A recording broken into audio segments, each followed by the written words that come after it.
All right. Hey, class of 91, Lodi High. We're back here for episode 2.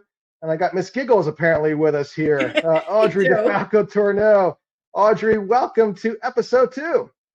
Thank you. This is crazy. You say class of 91, and I'm like, holy, it really wasn't that long ago, but it was. Yeah, I tell you, it goes by fast. You're absolutely right about that. So, Audrey, as I told you, we're going to basically follow the similar outline we did with Mark in terms of doing a trip down memory lane, but trying to Ah, connect it to where you are right now and getting a feel for what's it like being a child, a sibling, now a spouse and a parent, a professional, and so on.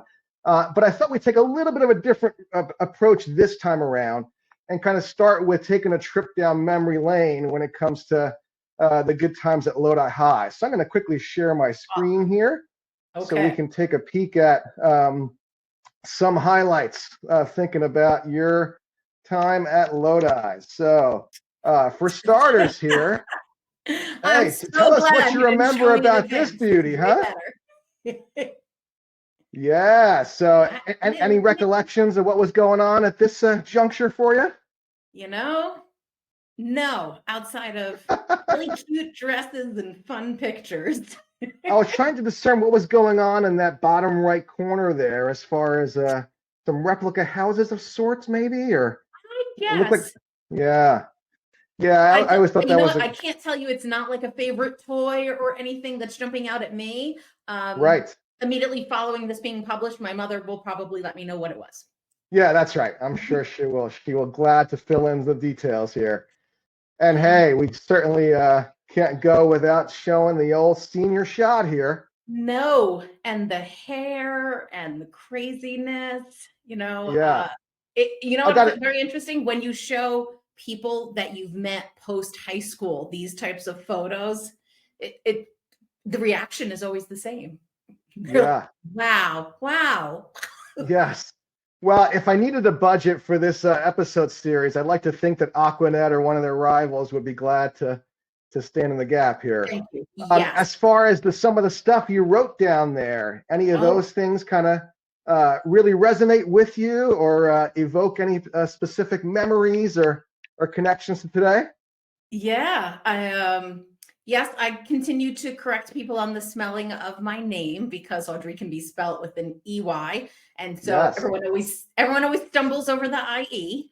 Right. Um, and I also love, I know the word, the changes growth from Mr. DiGiacomo, I think is Yes. one of those things that unbeknownst to me, putting it in here was one thing, but it's probably one of the things that rolls through my mind the, so frequently. Is Um, that right? Oh, he'd I love to think hear that. yeah, especially given the last 2 years, we don't we don't grow if there's no change, and Right. it resonates so much more. I think as we are becoming more mature because we're not old. Right. Yeah. Amen to that. Well said. Yes. All right. Anything else of note to point out here? Oh my goodness. Well, interestingly, the note about physics really it should have said Mr. Cam because Ah, um, as my son is in physics this year, I'm like, do not come to me for help. It wasn't my great. strongest subject area, but Mr. Cam was an amazing teacher, and I tell my kids often because he was probably the first person I remember saying, like, we can have an open book test because in the book is just the facts. This class is about you knowing what to do with those. Right. So memorizing a bunch of information was never the goal of his class. And I that's another one where it's like we can all know as many things, but if we don't know what to do with them, what's the point? Yeah, you've given a good spotlight to two of my faves as well. That's great. Likewise, my son is in physics right now, and I'm always expecting to hear these great stories about the next big adventure. But I got to say, it's much more of a ho hum reaction, unfortunately.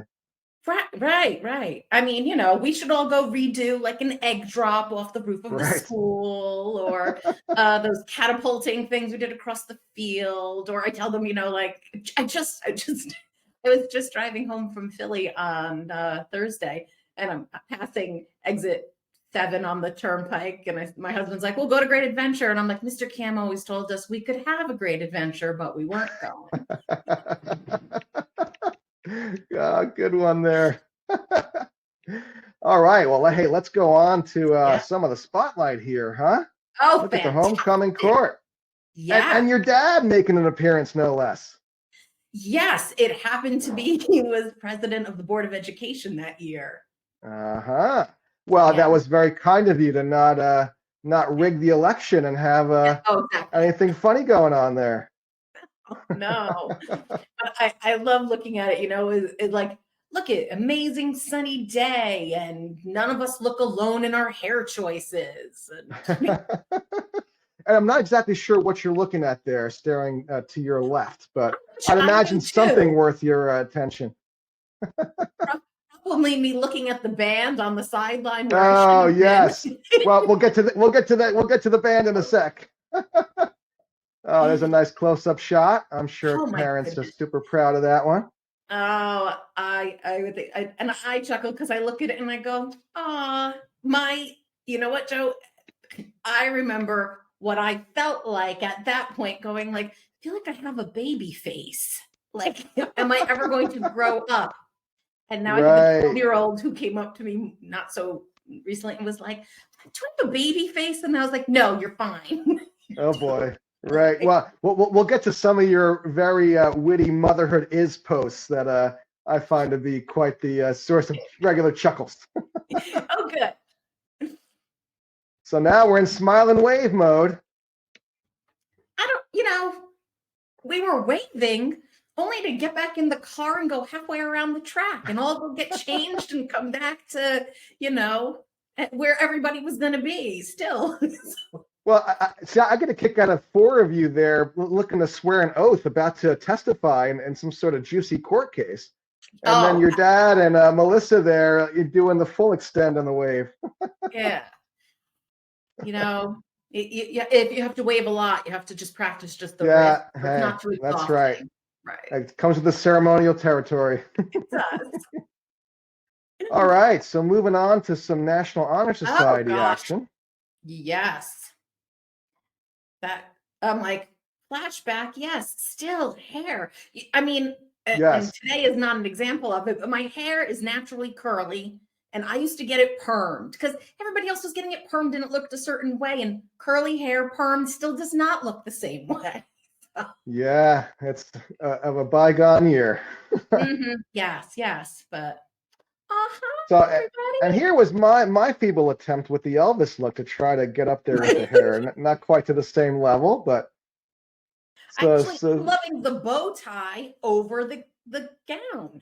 Yeah, I can't say I recall owning that thing. I don't know if that was a rent-a-tie scenario or what, but also like the finger placement. Like, at what point did photographers go, this is stylish? That's that's an entity unto itself to get a feel for how these photographers figure out their angles and obscure positioning.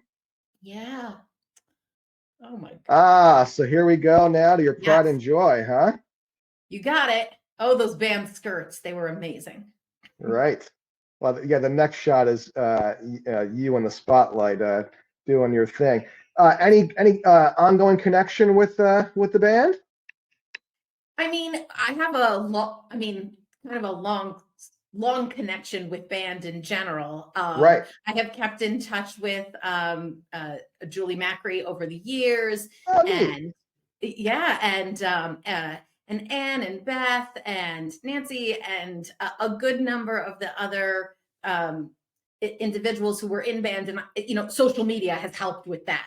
It's not that we've really been as integrated in each other's lives as we were there during those years, but just being able to keep tabs on things with one another and how we're kind of going. And actually then post high school, well, I confess, but post high school, I actually went back and taught with the high school marching band. Yeah. And band has kind of stayed in my life, all of my life. Nice. Well, I got to say, I got a chuckle recently watching Jim Gaffigan's recent comedy special on Netflix. Don't know if you got a wind of his little knock on marching band. No, Well, never watched. you'll have to look it up, but essentially Yes. saying, yeah, you want to take a great song and ruin it? Have a marching band give it a shot. Now, I'm sure he's being a little unfair there in terms of underscoring the creative flair that a good band will bring to a given song, right? It is yes, but I mean, you still have you have musicians who are of varying levels, experience, and with all of the best of intentions, it doesn't quite duplicate what you want. And I will say too, given the size of Lodi's high school, it's a slightly different experience.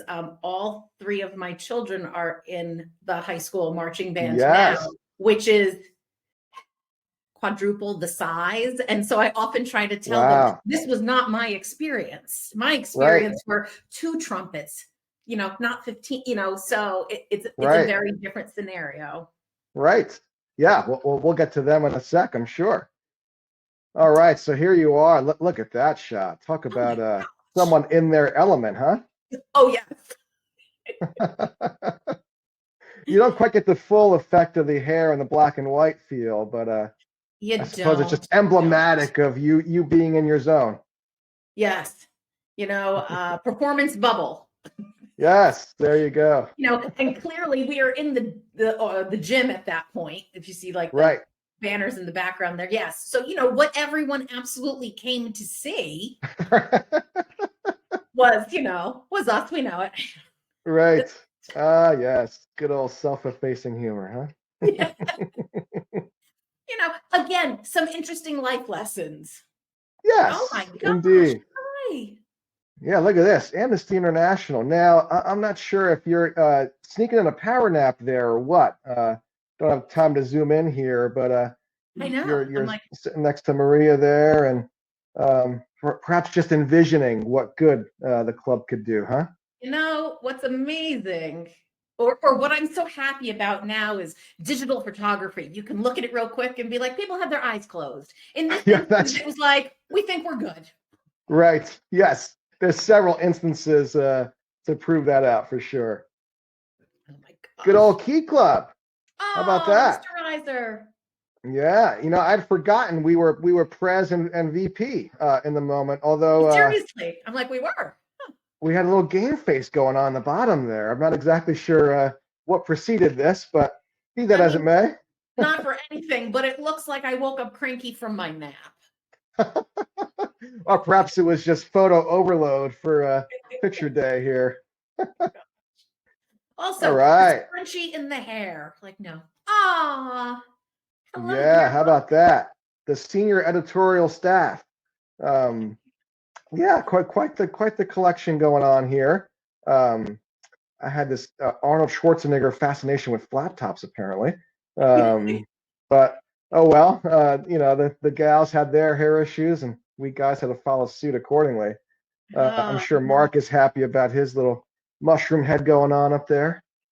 Well, clearly, I'm sure if he could doodle on this photo, he would put his beard on. Yeah, that's right. He'd find a way to freshen it up. I'm sure. But I think we all would make an edit to ourselves, and that's the fun of it. Yes. Well, I got to say, it was quite the motley crew going on here. I had not realized that, we had the 6 of us here doing a lot of the honors classes together, but John Pelez and Sharon Grasso coming in doing their part. Yeah. Yeah. Well, I think that was also an interesting thing that is from our personal experience being in a smaller school. There was a section of us who were in class together for Right. many years, and we really didn't necessarily integrate with a lot of other students until I felt like junior and senior year, when we kind of started having a little bit more opportunity to individualize our schedule. And that I will say for me, always felt like I am out of sorts, because we all had kind of internal things that had happened to us over the years that was kind of we knew about, right. Yeah, just shared experience over that time. Stories and experiences that we all had that were unique to us, which was a lovely thing. but from like Right. a really big mixing pot. Then suddenly you were in another class and you were like, I haven't had as many opportunities to spend time with these other people and build Right. different memories with them. So that was an interesting kind of facet to the high Yeah, school agree. experience. Yeah, I think that's well said, and I think that was a positive to have those outlets that way. Yeah. All right, so now I'm going to draw your attention to the middle here. This is the class will and class won't. So Okay. if you see in the middle there, I, Audrie DeFalco, remember Crunchy Stars, Trisket Head, Henry. I'm assuming that's the starologist, Amy and Cassie, etc. So don't know what sort of obscure codes going on there in terms of those recalling any flashback memories.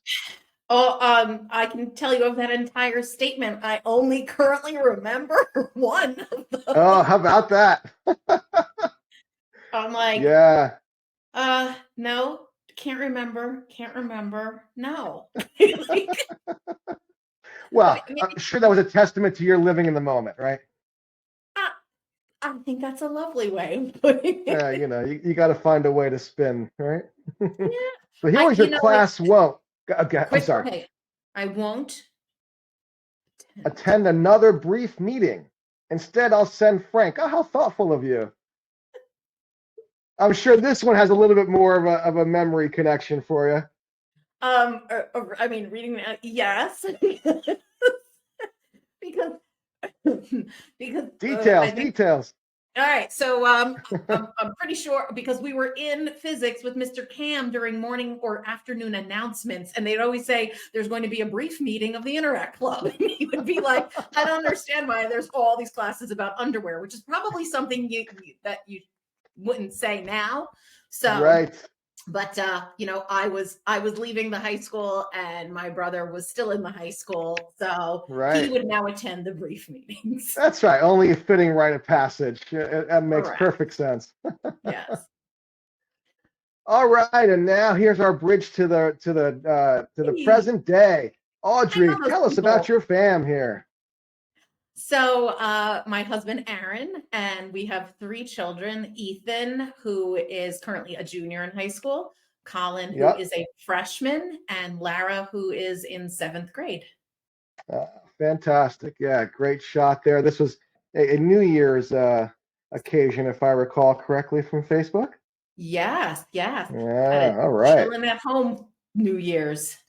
Nice. Hey, yeah, in this season of life, that's a very common experience, I'm sure. All right, so good. Hopefully that was a good way to prime the pump, so to speak, in terms of reflecting back on some of those Lodi High moments. So after Lodi, kind of walk us through the timeline of where life took you. What did I do? I went off to Douglas College, which is part of Rutgers University. I was in the Rutgers marching band. So, of course.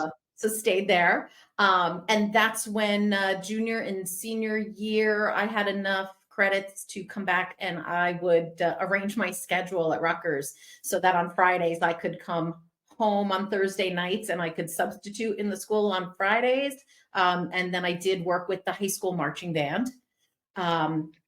I also taught at North Brunswick High School, which was local to the Rutgers campus, and worked with their marching band and indoor color guard. So kind of, as I said, stayed in the band mode for many, many years.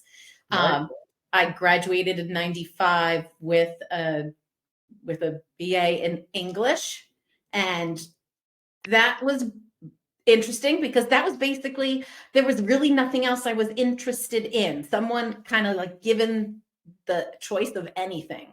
And like, what do you want to major in? I went through a lot of maybe what I won't do. I was not going to be, like a lot of dabbling. Well, medical school wasn't going to be my route. Math, not my route. So I had gone through and I had kind of whittled my way down to English and theater, which I enjoyed both of, but stayed in the English, I think, because it was more stable sounding. And then kind of went to see but a lot of people always ask then, did I want to go into teaching? And the answer was not necessarily, and I didn't complete, an education track as well. So I graduated in 95. I came back to Lodi. I had several different jobs, a couple through a temp agency, and then I worked at Ethan Allen as the front desk receptionist for a while and got a job at LG, more known for TVs and appliances. Got it. But I was working in their sales and marketing department in one division and working on their trade shows. Basically, and just up in North Jersey. Yeah. Okay. Yeah. The offices were in Englewood Cliffs, and I was working directly for the VP of sales and marketing. And basically, I was like, here to learn the ropes. So there were trade shows that they went to. So those were some of my first business trips in my very early 20s, going to Vegas to work the booth on like a sales floor. I remember my boss being like, oh, when you get out there, rent a car and And then I was like, sure, got it. Oh boy. And, Audrey's a high roller. You want to know what? Yes and no. I mean, it was great learning experience. He recognized my age and was like, do not let me see an expense report full of McDonald's. That's not eating. Got it. And then I was like, they're going to charge extra for the car rental because I'm under 25. And he was like, oh my God. He was like, all right. But learn the ropes, Audrey. Learn the ropes. Yeah, I did. But I did have the opportunity to do some traveling, be there. And then our division was shut down. And that impacted my boss, myself, a number of people on the team. And he was kind enough to recommend to me the What Color is Your Parachute book. Oh, love it. Yeah. Which I think was really good because it was like, take all of the things that you learned and that you did, and which one of them did you really enjoy the most? And I loved interacting with our sales team, and I loved the opportunity to be involved on that kind of like being externally facing function. And I responded to an ad in the paper, which sounds so nostalgic, for a coordinator at a medical education company in Teaneck. And that is the field that I have been in now for the last 23 years. Oh, that's fantastic. Yeah. So I'm so glad you mentioned the What Color is Your Parachute book. I just had a conversation with my brother-in-law who runs a successful ad agency down south and is actually moving back up to the Northeast shortly here. And we were just kind of going and recalling some of the more profound life and business coaching books we've enjoyed through the years. And I mentioned to him how much I was enthralled with the 7 Habits of Highly Effective People that I read after I graduated college, and I wish would have been required reading before college. And I got to say, What Color is Your Parachute probably fits that bill as well. So, not surprised to hear that it was a good influence on you.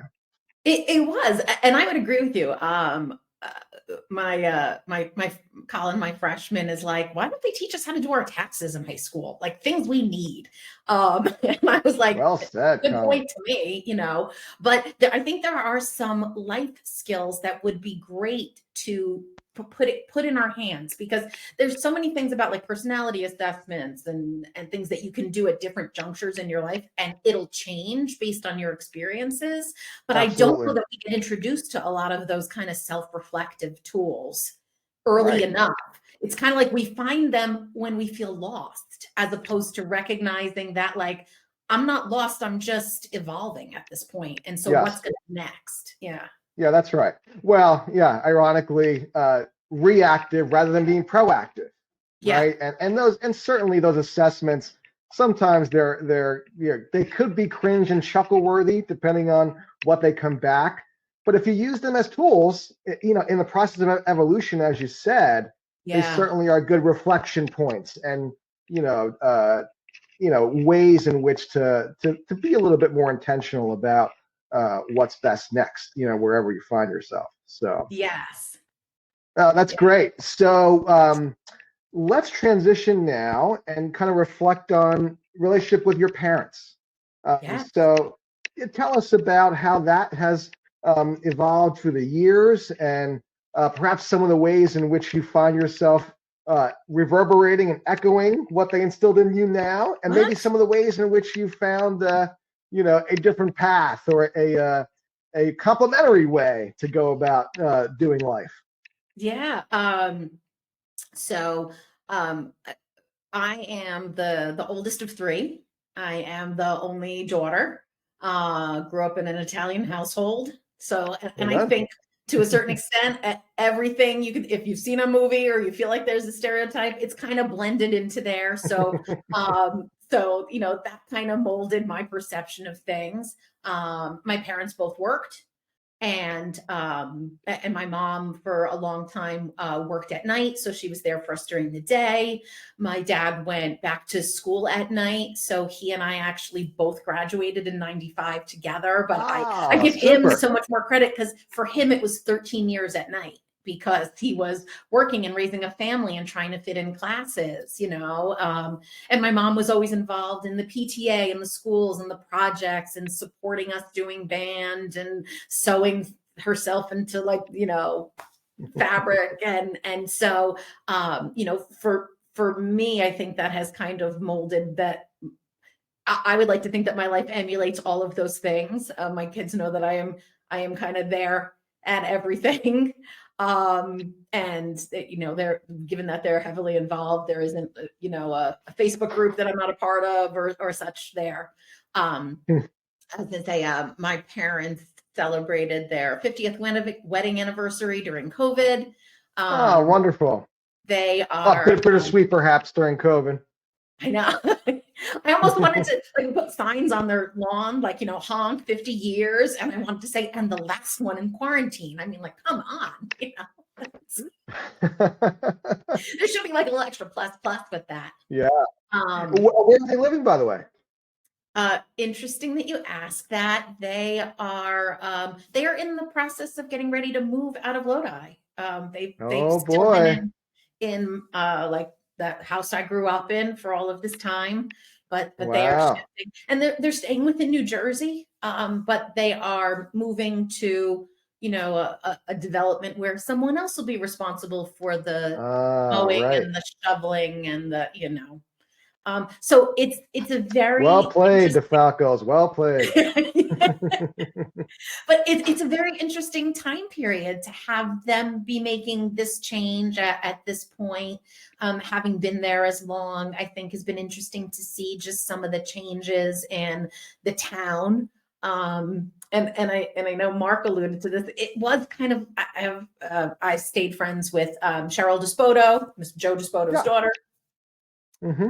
We always referred to it as that we grew up in a bubble, because you'd talk to other people or like you went off to college and you'd say things like, oh, it's Sunday. What could we do? Let's go to the mall. And you'd be like, you can't go to the mall. It's closed. And people look at you like, where do you live? Like, just what? So, in that kind of sense, I think we've, watched the bubble change from being a town that had kind of like generations of families who had lived there, or like Sure. my first grade teacher had been one of my dad's teachers, so that's evolved and changed, and I think it's become just a broader spectrum of families and individuals, and so like it's not what we grew up with, and I don't know if what we grew up with still exists places. I'd like to think it does. I'm probably very romantic about that type of you Right. know Though, fascinating question. Yeah. Yeah, but that so yes, they've so they're there, they're amazing grandparents. They're always there supporting all of the kids with everything. And so it's just it's interesting now kind of being like we're living. I'm like, well, we have some changes going on and it's gonna evolve things yet again. Yeah. Well, that's fascinating to have them celebrating 50 years of marriage as you're on the cusp of turning 50 yourself. How about that? I know. It just Not that I want to be the bearer of bad news, perhaps, as you think about no. what that all entails. No. I mean, I'm good. I mean, I'm personally fine with like the age portion of things. I kind of look at it as like a landmark. I recognize that I was one of the last people to drive in the class because I will turn 50 next year, next November. So I still have Okay. a ways Yeah. to go. But that being said, I'm So, not this coming November, November 23 then. yeah. Okay. Yeah. But for me, it's the halfway mark because I want to make 3 digits. So I'm kind of looking at Excellent. it like half down, half to go. What have I learned? And what do I still want to do? Right. Because we have to be Hey, more in the doing phase now than the that's thinking right. phase. Way to go with those ambitious goals. Spoken Yes, like a good small business owner here. that is Well, correct. before we get to that Yeah. phase, how about sibling connections? Where are they? How have you maintained those dynamics? My brother Frank and his wife Cheryl and my nephews Nick and Zach live in Bridgewater. And then my brother Mark and my sister-in-law Marisa live out in Seattle. And we actually shared Uh-huh. they were supposed to get married in July of 2020. That didn't happen. So they got married in April. They're coming up on their 1-year anniversary. But due to COVID, Congrats. things got pushed out. We actually all made the commitment to go to Seattle and just have a very small, intimate wedding. So, Italian families and such. There were 24 of us at the wedding. That was it. It was just immediate family. So it was their siblings and their nieces and nephews. That was all. Wow. Impressed by the self-restraint. That's not a given. It was. They kind of went in order to like just keep moving forward with their life. They were going to get married. They were going to have just a small something, with the hopes, I think, like a lot of people, of still planning that huge family get together as the world kind of comes back into a healthier rhythm. And so it's been unique to have, Nice. all of those experiences. Yeah. So hopefully a good destination to go to in the summer and perhaps not winter, depending on climate limitations. We will have to see there. Yes. That's right. But we had that was a lovely event there too. Yeah. Oh, Yeah. that sounds super. So let's talk about family life now. Yes. Tell us your story and how you met, and where things have gone from there. Where things went on. Okay, so when I graduated from Rutgers, I went and marched with the Hawthorne Caballeros Drum and Bugle Corps out of Hawthorne, New Jersey, and I met my husband that summer. He was one of the tallest guys. I was one of the shortest girls. Right. He was a contra player, so kind of like the larger marching tuba, and I was still in the guard. And I want to be like, and it was really like towards the end of the season that we kind of like chatted and hung out. And I want to be like, and that's it. We've kind of been together ever since. It was like the season ended, and then we had like a holiday party that December. And when you get back together, there are couples throughout like the summer. But we showed back up in December, and people were like, oh, this is like a thing. All right. Some longevity, some sticking power here. Yeah. So that was in 95. We currently live in West Milford, which is where he grew up, and Okay. about 45 minutes north of Lodi. But we were together 5 years before we got married. We purchased a home at the same time we planned our wedding. Don't do that. Because when the I think sale's there not isn't enough going on already, right? because the sale doesn't go through because your septic system is failing and the attorneys want more money, but all your wedding deposits are due because the wedding is a week out. You have like a canary. Yeah. And then you have an amazing wedding and you go on your honeymoon and then you come back and you move in with your parents for a month. Oh boy. So whatever it takes. Whatever it takes, yes. But we are still in the home that we bought then. Oh, And have added to that. We Ethan, our first son, was born in 2005. So we had 10 years together, a little bit of challenges in terms of conceiving. And so that's an interesting process when you kind of go through that, which we were blessed enough to fix. Because Ethan was born in 2005, Colin in 2007, Lara 2009, and then you go to the doctor. You're like, we Wow. have to fix the thing we fixed. Okay. Like clockwork, huh? Yeah, yes, their birthdays are all within 2 weeks of each other. So there's a little block of time in there. Everybody's always like, what's so special about Labor Day? And I'm like, it was our dating anniversary. Yes. So Somehow nature takes its course, and there you and, go. and things, the kind of things, worked out the way they did. Remember, I told you the sun would start creeping in? Yeah, there it goes. Yeah. Right. You're rightly predicting A that. time zone change, right? I normally Right. plan conference calls around this.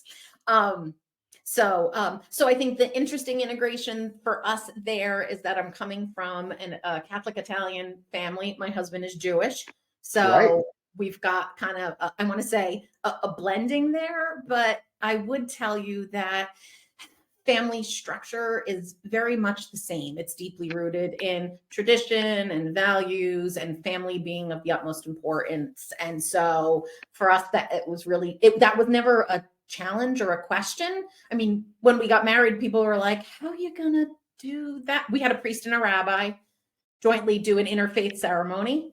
And then they were like, what about kids? And when the time came, I really was more active in my faith than he was. And I loved when he was like, whatever you want to do.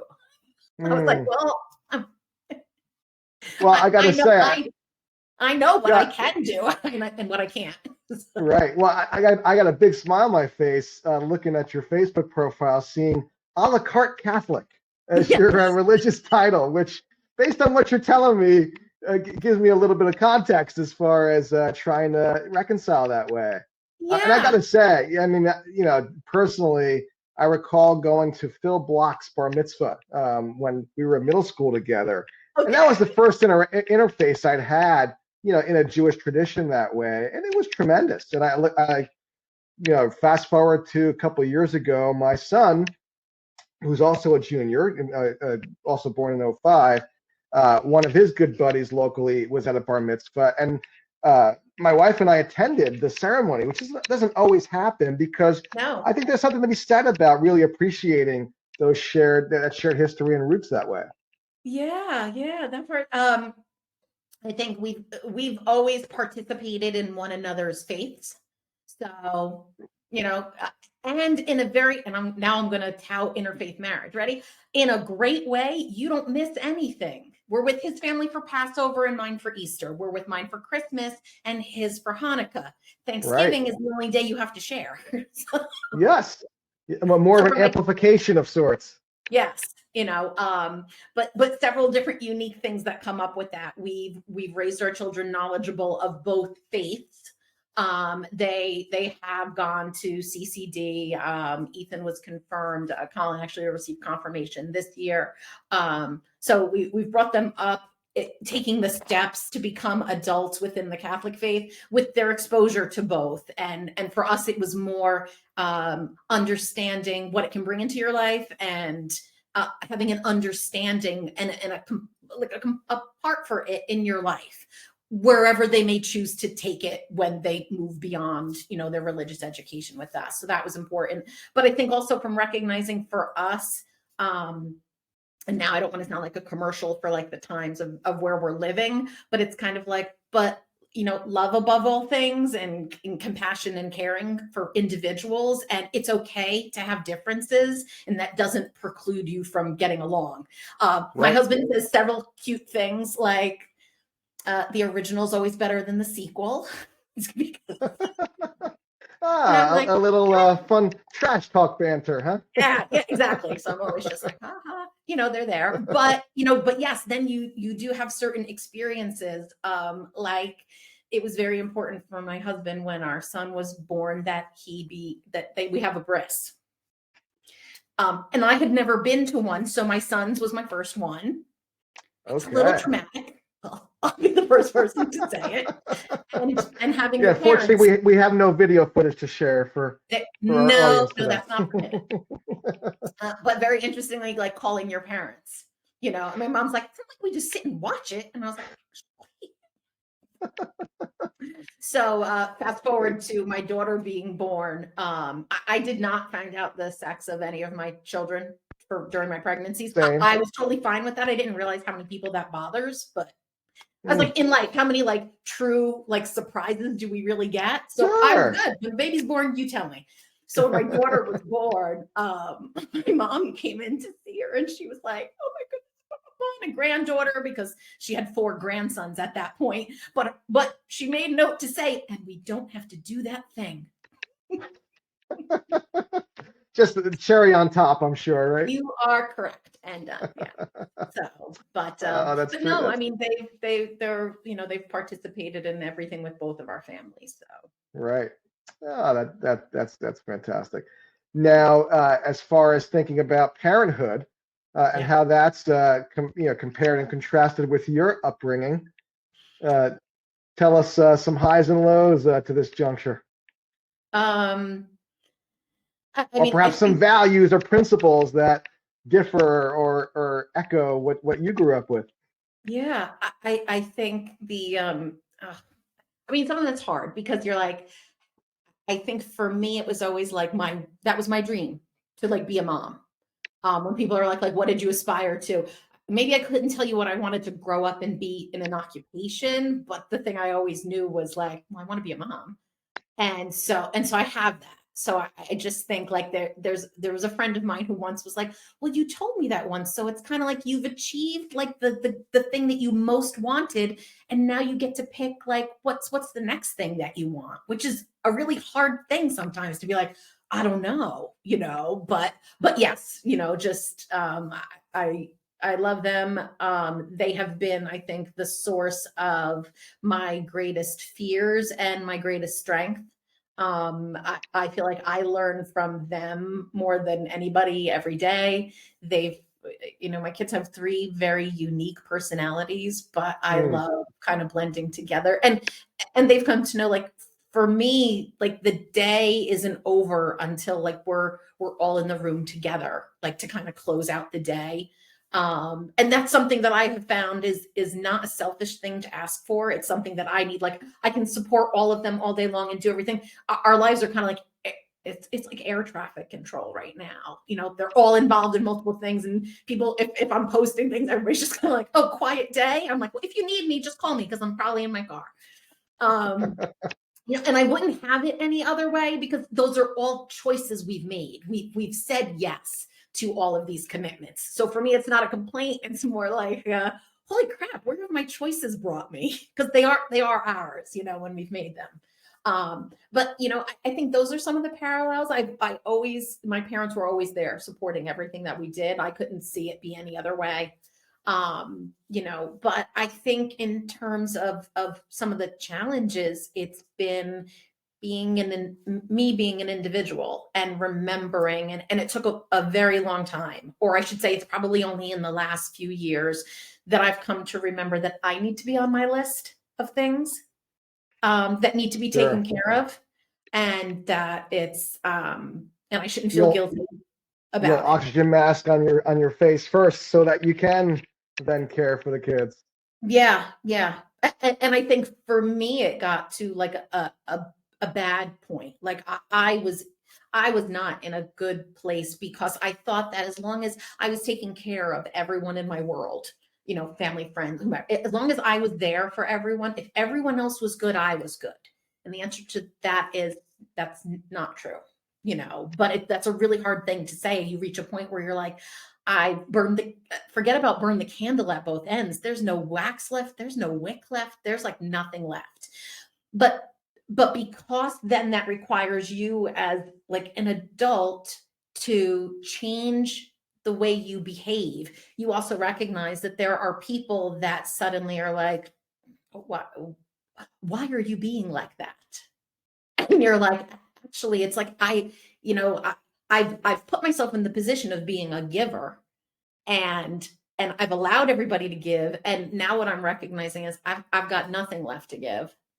Um, you recognize jumping back to like books and things. I'm like, I had very few boundaries, you know, and I Right. and I need them, and it was and that was my husband, who sat down at the one point, and he was like, when you go places and they have like the chain and it says like you're not allowed on the lawn. He was like, you let everybody on the lawn. He goes, I think you need to put the chain up for a while, And the sad thing is when I looked at him and I was like, I think I'm mud. I don't even think I have like grass left. And he was Wow. like, so you need to take some time and wait for the grass to grow back and then decide who gets access to the lawn, like, Wow, which is a that's lot, profound. Right. but, and so for me, it was like, well, in order of priority, like, my kids get access to the lawn. And, and me. That's I right. get to go there too. There's enough to go around. Just as we sometimes think, will we have love for the next loved one in our life? And you see that love can amplify. And you find the way to just see how love has an exponential quality to it that way. It does, and you're right. I think after having Ethan, after having our first, I was like, okay, great. And then you find out you're pregnant again, you're going to have another child. And that, I think, is the question that probably ran through my mind the most. How will I love another child like I love my first one? And then they're born and you go, oh, I get it, but any addition to your family, and it's not just, because I have friends who have, adopted, it really is about the addition of when you admit someone into your life, into your world, then yes, you're right. You Right. have as much love as you need. Right. But you need to remember that you are also one of those people. And I highly recommend if you don't recognize that you're on your list and you deserve some quiet time and alone time and the things that you identify that you need. And if people aren't good with the things that you need, it's okay to say, then our story is our part in this story is over or over for now, because I'm going to set up some things for myself. And then if we pass back that way, and I think that happens too, like even connections from high school and stuff, and social media, I think is I'm on it, but I recognize issues with it. So many of us are like, we're connected still, but are we? I chuckled when you kicked off with Mark and you were like, no reunion, there should be like a reunion or something. And I'm like, I don't know. Are they antiquated at this point? Has social media kind of killed the mystique of them? Like, I wonder what Joe looks like and what he's been up to. I know, I saw your post, Right. So now, and then you kind of go like, oh, aren't we getting together with the people we still keep in touch with? Do we want like an event?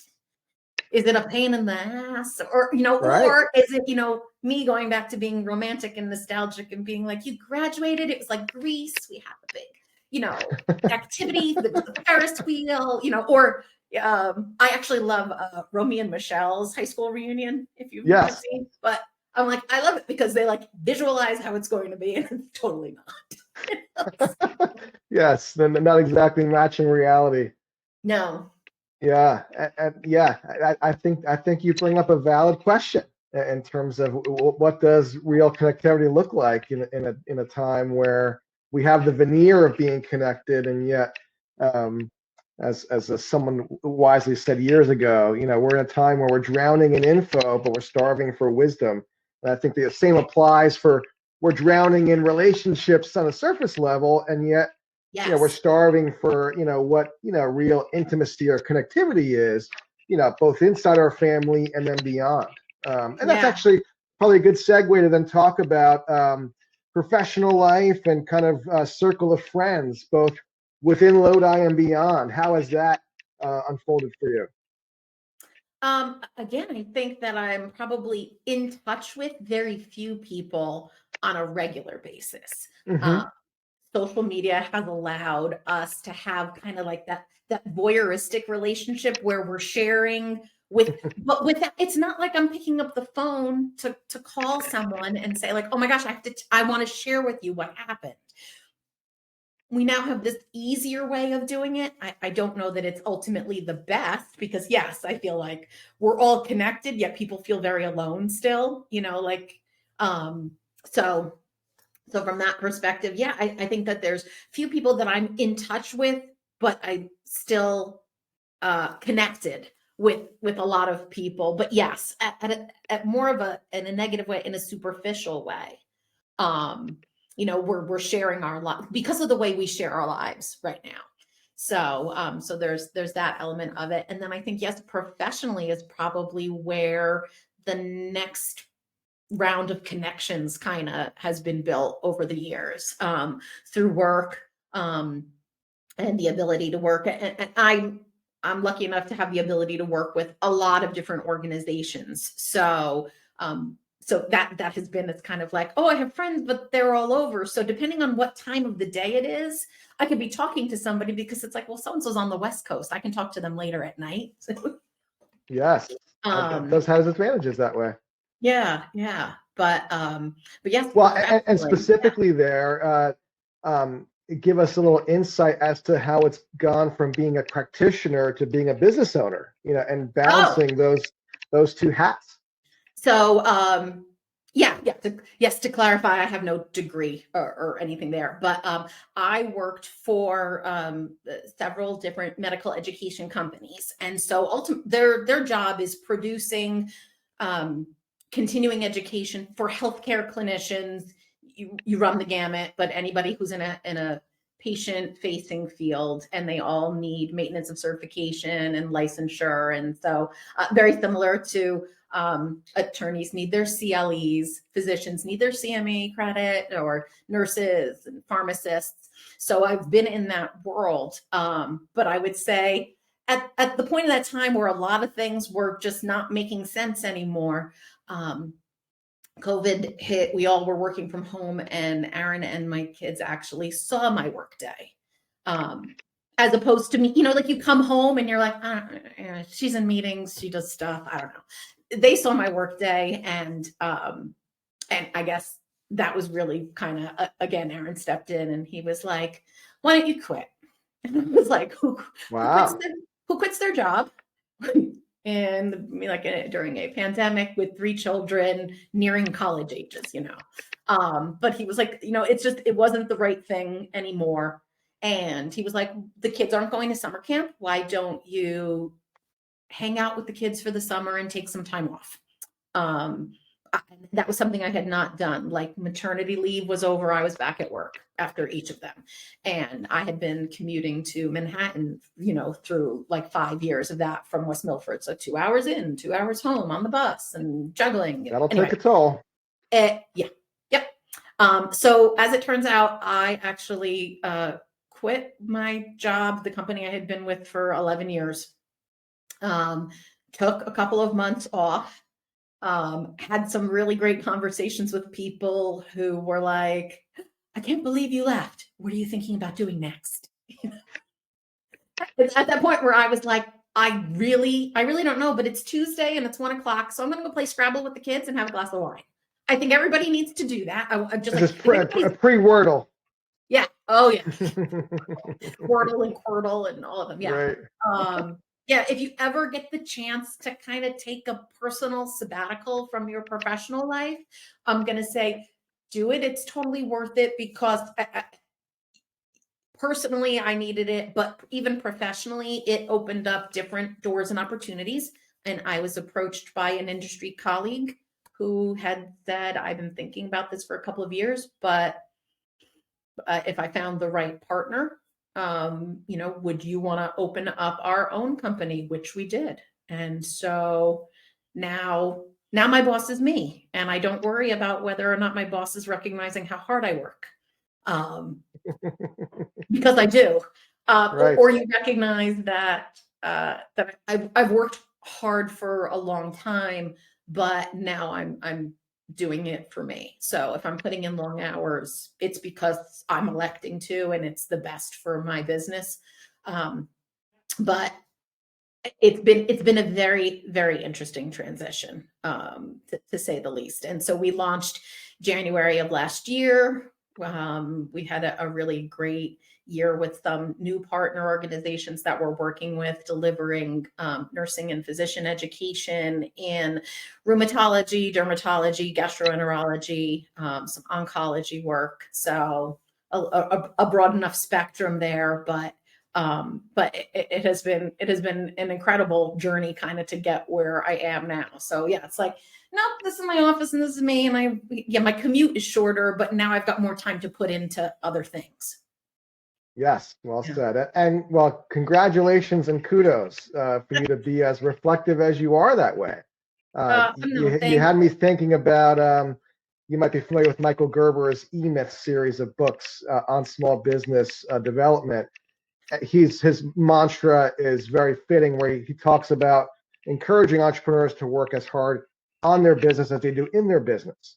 Because Yes. unless you take that time regularly to step back, and take a pause from the hustle and bustle, you're often missing the big picture of why you're building, this enterprise to serve to begin with. And I think the application personally is a great one as well. Our family actually does a similar habit that you do in terms of gathering after dinner and talking about our day, often Yeah. reading some Bible together, but also reflecting on current events, highs and lows from school and work and what have you. And I think establishing that regular pattern together speaks volumes, in terms of being able to regain perspective and not let the spinning of the plates that life, will bring to you, be a negative rather than something that's, giving you energy, so to speak. Yeah, I agree 100%. If you don't create, even within any work environment, if the corporate culture doesn't support taking that pause, you will miss out on coming up with new ideas. You will overwork, staff, because you'll stop looking towards getting out of that mindset of we've always done it this way. You need to change is growth. So if you don't Yes, change things, right. you won't find the efficiencies to make things better. You won't integrate new technology. And it takes time. The adoption of different things, people aren't comfortable with change. So, I'm lucky enough right now, we don't have extra staff. And I was in a position before where I had a team of 6 reporting to me, and the time that takes into consideration, what do they need to function better during their day, your financial responsibilities to your C-suite of how do you be responsible with time and funding, and are you achieving all of the goals? It feels like every buzzword that's there, but the reality of it is, if you don't stop and take the step back, you'll just kind of get stuck doing things the way you had. And Yes. and then that point, you're, right now there's a lot of talk within medicine even about the integration of technology. And I had the opportunity to work with an international group, and one of the speakers was great. They were like, doctors who don't embrace technology, he was like, it's not one or the other. Patients aren't going to solely be treated by robots, but physicians and healthcare teams that don't integrate technology into what they're doing are going to fall behind. Yes. That's all it is. It's the incorporation of something, and it does take time, and you do have to get past the fear factor, and there's existing systems in place that you now have to blend it to. But again, even from a larger picture, we all constantly have to take a look at what's available to us, what will make things easier, what will make things more challenging, and you need the time to work those through. You just Yeah. Yeah. Yes, that applies in my financial planning world, and I think for a vast majority of industries to not just focus on technology being the cure-all or being the cancer. It's a tool that, when used properly, should just go about amplifying the value that the professional brings to the table, for their individual or or group clients. So yeah, well said. Well, hey, we are approaching the hour mark, amazingly. So I let's felt my kind of, hair getting bigger as we talked. well, considering the photos we started with, I think you're in good shape. You're not going to be Don't be too in girly. too of an embarrassing mode there. But as far as kind of bringing this home for a landing here, Yes. if you had to rewrite the class will, and think about, some of these, reflections that you've so well, woven into our conversation today, or maybe as Tim Ferriss puts it, if you got a billboard put somewhere prominently for all to see, both within our alumni class or beyond? What are some of the things you'd want to leave with our class and tell the world at this juncture for you? I think my journey has taken me to a place to remind people at this point, that I will be my own cheerleader. I will be my own wingman. But also right now, given the world that we're living in, I will take every opportunity to be kind. When it's easier to be cruel. And I will, and for myself there, it would be like, and all my motherhood is little quotes there are really Yes. my reminder to myself, and not to discredit fatherhood, but it's my point of view is from a motherhood perspective that that everybody else, that you're enough. I think we don't think that we're enough often, and we beat ourselves up, as opposed to remembering like we're doing the best job that we can and we're still learning. And as long as we're open to that, then I think we're in a better place, as opposed to being too critical of ourselves. Bravo. Well said. And I got to say, when we step back and recognize that even in that level of vulnerability, as you're stumbling and fumbling your way through, that itself is bringing value to the kids, in terms of you're modeling the fact that we've never arrived in life, but we're constantly in learning and growing mode. Again, Mr. D is probably shaking his head vociferously right now that thought of changing as growth and being a model for what this life is meant to be. You're building a legacy now for that family, Audrie. I just got in the car with my oldest for the first time, and I told him, I was like, I'm going to need you to go slower than you think. I went, because I have never been driven in a car by one of my children. I was like, I said, so I'm nervous. I said, I said, and it's not from like a lack of trusting you. It's just, this is all, I've never done this before. You're going to do it with me. So drive slow. Good, a righteous application of George Costanza's "It's not you, it's me." To give some reassurance. Audrie, this has been great. Thank you so much for the time. And hey, for the rest of the class here, I'm lining up as many of these as I can. So don't be shy. When I post this video, look for my contact info below. And hey, let's share together and let's grow together. As we reflect on the highs and lows of where life has brought us 30 years later. And Audrie's so grateful that you're blossoming the way you are, and blessings to you and your family as you continue to grow. Wow. Yeah, absolutely. No, thank you. I love that you're doing this, and I can't wait to hear from everyone else. Yeah, same. All right, folks, have a great one. We'll see you soon.